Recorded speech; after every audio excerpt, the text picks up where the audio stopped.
Got an underrated comic in the flesh for you guys, man. Check out that freaking Glenn Fabry cover. I think that's who did that. That's really good. I thought I should take a second to say, hey man, I really appreciate all you guys and gals checking out the page, giving me a chance to conversate about these subjects I really enjoy, comics. So I really appreciate you guys, man. I really do. And Gregor Black thanks you from the bottom of my heart. And I just wanted to make sure to say that because that's important. But these right here is a nice fun size, kind of a like a pocket size, I guess maybe you'd call it. It's smaller than a usual trade paperback because it's not a graphic novel like everybody likes to call these things. These big books are. Well, it's an omnibus, but it's a trade paperback, and it's a whole bunch of stories in here, a whole freaking bunch of them, and they're all pretty awesome. I have to admit, this is a very underrated and really good 80s, early 90s comic. And let's check out the table of contents, see who worked on here, if it has that all written. I don't know if it does, but it's got a lot of pages, I'll say that much. 400 and some, if you can't even freaking see it, because my ancient phone, 475, 435, excuse me, is the last one. It's got a lot of really good people like Alex Maleev working in here, like, looking for a page that tells me who worked on these bitches, excuse my language.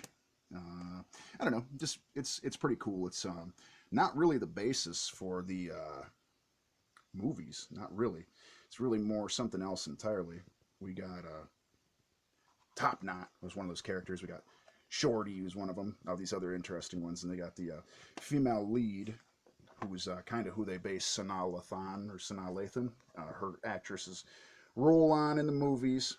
And mankind's two ultimate nightmares come together in a mortal combat, and whoever wins, we lose. On the remote planet Ryushi, a small ranching community becomes an unwilling participant in a deadly ritual. Extraterrestrial predators have seeded Ryushi with alien eggs in order to create the ultimate hunt.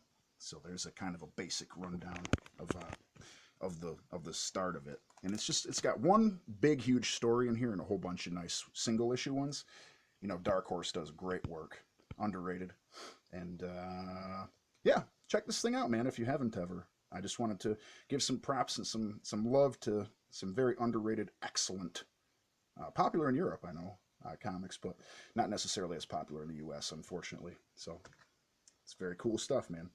Much like any number of things, there's a nice painting for nice watercolor for people.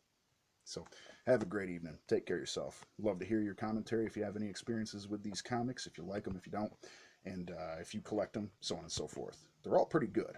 I can say that. The solo series are pretty good, of Predator and of Alien. They're all pretty good, especially these days when they got Tony Bedard working on something and stuff like that. So some really good talents. All right, take care, man. Have a good one.